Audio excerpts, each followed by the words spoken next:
చేద్దాం సోదరులారా. ఇప్పుడు కాంబ్లే దిగంబర్ గారు విద్యావేత్త మరియు విశ్లేషకులు కాబట్టి వారిని మాట్లాడవలసిందిగా కోరుతున్నాను. ఎక్కువ సమయం తీసుకోవద్దు సోదరా. వేదిక మీద ఉన్న పెద్దలందరికీ, అదేవిధంగా మాలల సింహగర్జనకు వచ్చినటువంటి సింహాలందరికీ నా యొక్క ఉద్యమ జైభీములు. మందకృష్ణ మాదిగా నువ్వు ప్రెస్ మీట్ పెట్టి చెప్పావు మాలలు బయట రావాలని. నువ్వు గెలకనంత వరకు మేము ఎక్కడ ఏం మాట్లాడలేదు.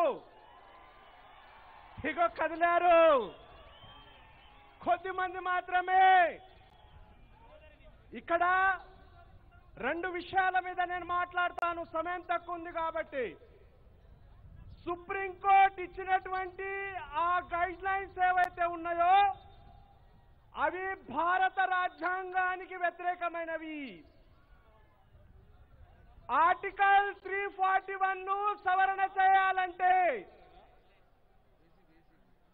దేశంలోని 50% రాష్ట్రాల అసెంబ్లీలో బిల్లు ఆమోదించిన తర్వాత మాత్రమే 2 ఉభయ సభల్లో ఆమోదించబడాలి.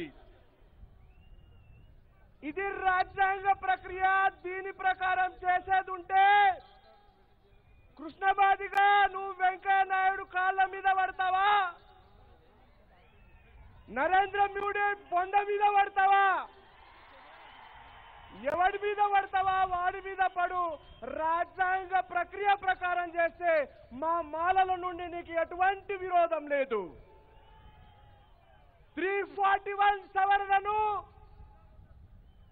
అడ్డుకునే శక్తి మాలలకు లేదు. తీసుకొస్తా అంటే చేసే శక్తి లేదు. కానీ ఎంఆర్పిఎస్ తిండిపోటల ముఠా మాలలు తిన్నారు, మాలలు దొప్పి తిన్నారు అని అంటారు. ఏం తిన్నదే నీది? ఏముంది నీ దగ్గర తినడానికి? నువ్వు ఇదే గ్రౌండ్ లో నరేంద్ర మోడీని తీసుకొచ్చి సుప్రీంకోర్టు ద్వారా దొంగ మార్గాన ఆ గైడ్ లైన్స్ తీసుకొచ్చావు కదా. ఈ దేశంలో అత్యధిక శాతం రాష్ట్రాలు బీజేపీ పాలనలో ఉన్నాయి.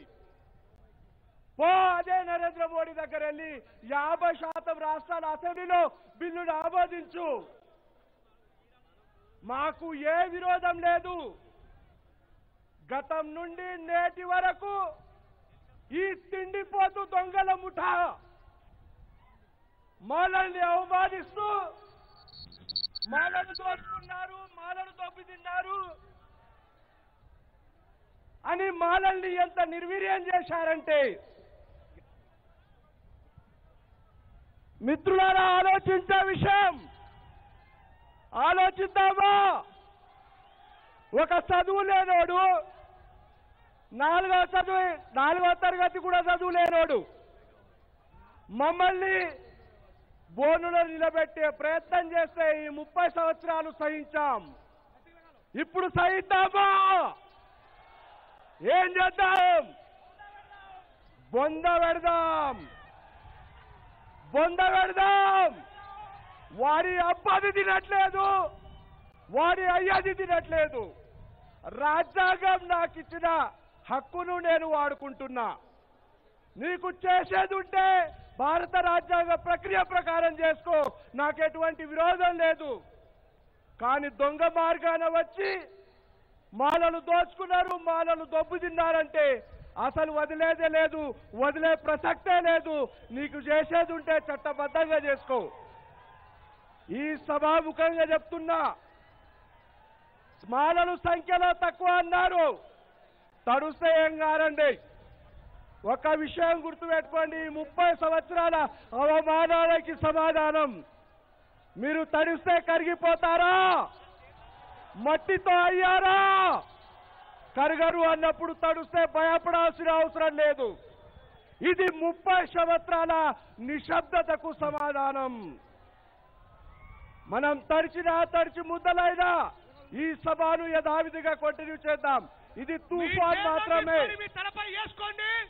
వర్షంలో తడిచినా సరే ఎవరు ఇక్కడి నుంచి పోవడానికి వీల్లేదు. మన సత్తాయంలో చాటి చెప్పుదాం. ఇది మన సమయం, గుర్తుపెట్టుకోండి. 30 సంవత్సరాల నుండి నిన్ను సహించాం. 30 సంవత్సరాల నుండి మా సోదరులే కదా అని మేము తెర మీదికి రాలేదు. మాకు శక్తి లేక కాదు, మాకు దమ్ము లేక కాదు. నువ్వు గెలిచావు కాబట్టే ఈ రోజు మేము వచ్చాం. ఈ సభతో అంతం కాదు. మాలలు మొదలు పెట్టరు, మొదలు పెడితే ఈ దేశం తరమే కాదు వాళ్ళని అడ్డుకోవడం. భీమా కోరేగావ్ సాక్షిగా 28 మంది పేష్వా బ్రాహ్మణుల సైన్యాన్ని నరికిన చరిత్ర మనది. కాబట్టి ఈ సభ ఎవరికి విరోధం కాదు. నాది రెండవ అంశం. నా రెండవ అంశం ఏమిటంటే సుప్రీంకోర్టు గైడ్ లైన్స్ ఇవ్వగానే మన రాష్ట్ర ముఖ్యమంత్రి వర్యులు గౌరవనీయులు రేవంత్ రెడ్డి గారు అసెంబ్లీలో ప్రకటన చేస్తారు.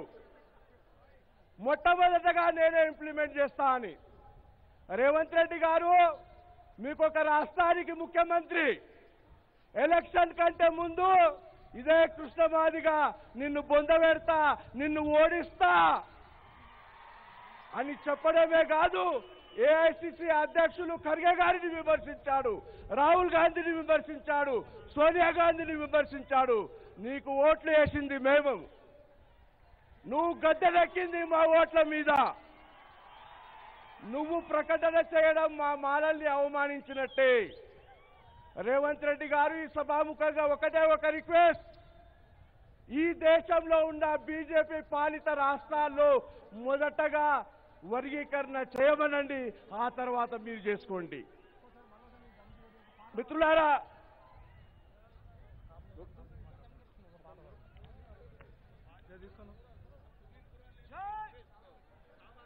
హలో, జై మాలా.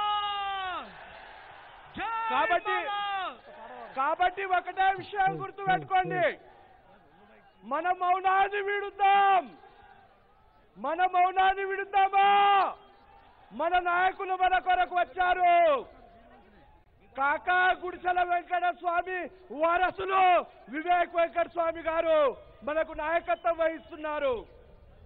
గౌరవనీయులు నాగరాజు సార్ ఆధ్వర్యంలో, గౌరవనీయులు వినోద్ సార్ ఆధ్వర్యంలో వాడన్నాడు, మాలలు నోరు విప్పాలి.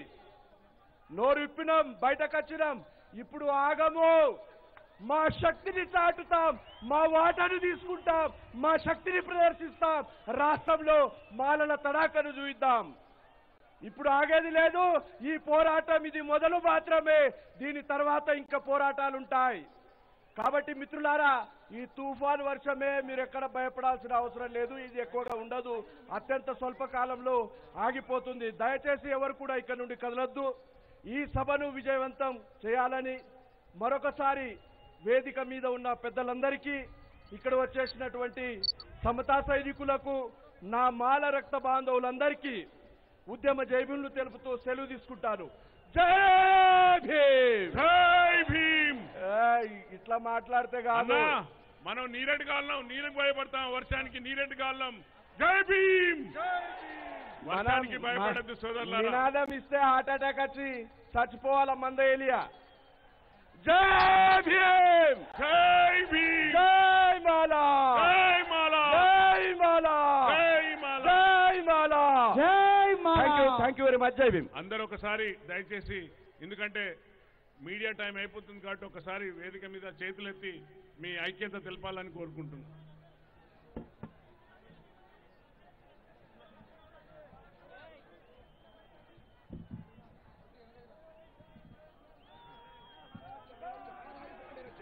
రాజేశ్వరరావు నేను వచ్చా.